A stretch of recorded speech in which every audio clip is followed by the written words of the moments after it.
Assalamualaikum warahmatullahi wabarakatuh. Perkenalkan, nama saya Sindia Astuti dengan NIM 2202405015, kelas 4A Agribisnis. Video ini saya buat untuk memenuhi tugas mata kuliah konservasi tanah dan air dengan dosen pengampu Bapak Abdul Rais SI Mling, dengan judul yang saya ambil yaitu degradasi lahan. Degradasi lahan atau pengikisan bukit gunung merupakan salah satu bentuk dari degradasi lahan yang sering terjadi di lingkungan sekitar. Biasanya, tanah atau pasir yang dari bukit atau gunung diambil manusia dan dijual dan dijadikan bahan bangunan. Pengambilan material terus-menerus dapat membuat permukaan gunung menjadi rusak dan tidak berfungsi sebagaimana fungsi perubahan yang cenderung merusak. Itulah disebut dengan degradasi lahan. Lalu, apa sih degradasi lahan itu? Menurunnya kualitas dan kuantitas suatu lahan yang meliputi aspek fisika tanah, kimia tanah, biologi tanah pada suatu bidang lahan tertentu. Bertambahnya populasi di dunia mengakibatkan kebutuhan manusia akan tempat tinggal juga bertambah. Pembangunan pabrik dan sebagai sarana industri dan memaksa manusia untuk terus melakukan pembukaan lahan, penghilangan hutan dengan cara penebangan untuk diambil kayunya, atau mengubah peruntukan lahan untuk menjadi non-hutan ini dikenal dengan deforestasi. Banyaknya industri-industri pertambangan yang muncul di Indonesia juga mengakibatkan deforestasi yang terus gencar dilakukan. Usaha tambang besar dilakukan di lahan yang subur atau hutan yang permanen. Di samping itu, dengan sektor industri akan berpotensi menimbulkan dampak negatif terhadap lingkungan pertanian kita. Dikarenakan adanya limbah cair gas dan padatnya asing bagi lingkungan pertanian. Kegiatan pertanian juga menjadi penyumbang degradasi lahan saat ini. Penggunaan bahan-bahan agrokimia secara berlebihan atau cara-cara budidaya pertanian yang tidak mengindahkan kaidah-kaidah konservasi lahan menyebabkan kualitas lahan menurun.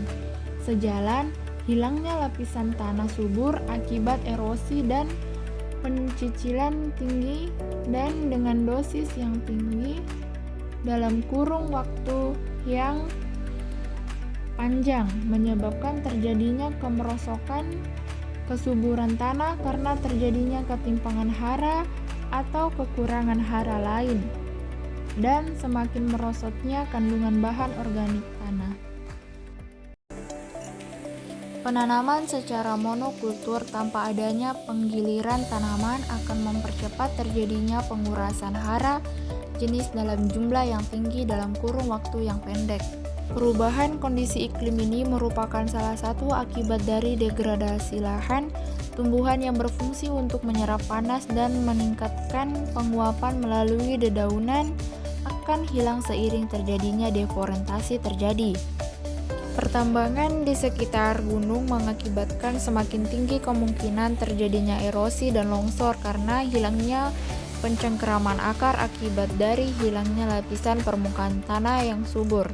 Hutan yang semakin gundul dan erosi yang terus terjadi mengakibatkan sumber air tanah semakin berkurang karena infiltrasi air tidak terjadi lagi.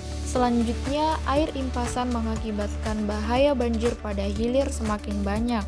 Lapisan tanah tidak subur itu kemudian akan berdampak lagi pada penurunan produktivitas pada pertanian. Pengelolaan pertanian menjadi lebih mahal karena banyak pupuk yang harus dibeli dalam rangka mengembalikan produktivitasnya. Dengan dampak tersebut, rehabilitas lahan menjadi kebutuhan untuk dilakukan. Pada tahun 1994, Majelis Umum PBB melalui resolusi Majelis Umum menetapkan Hari Pengulangan Degradasi Lahan dan Kekeringan atau biasanya disebut dengan World Day Conservation, yaitu setiap tanggal 17 Juni. Ketetapan ini didasari oleh keinginan untuk menyadarkan berbagai pihak termasuk pemerintah, masyarakat, dan para pelaku usaha yang berkaitan dengan lahan untuk peduli terhadap masalah degradasi lahan dan kekeringan. Rehabilitas lahan adalah upaya bertujuan untuk memperbaiki atau menata kegunaan lahan yang terganggu atau terdegradasi sebagai akibat kegiatan usaha pertambangan atau kegiatan lain agar dapat berfungsi sumber daya guna sesuai peruntukannya. Untuk mendukung rencana rehabilitas lahan dan hutan, pemerintah menerbitkan Undang-Undang Nomor 37 Tahun 2014 tentang konservasi tanah dan air.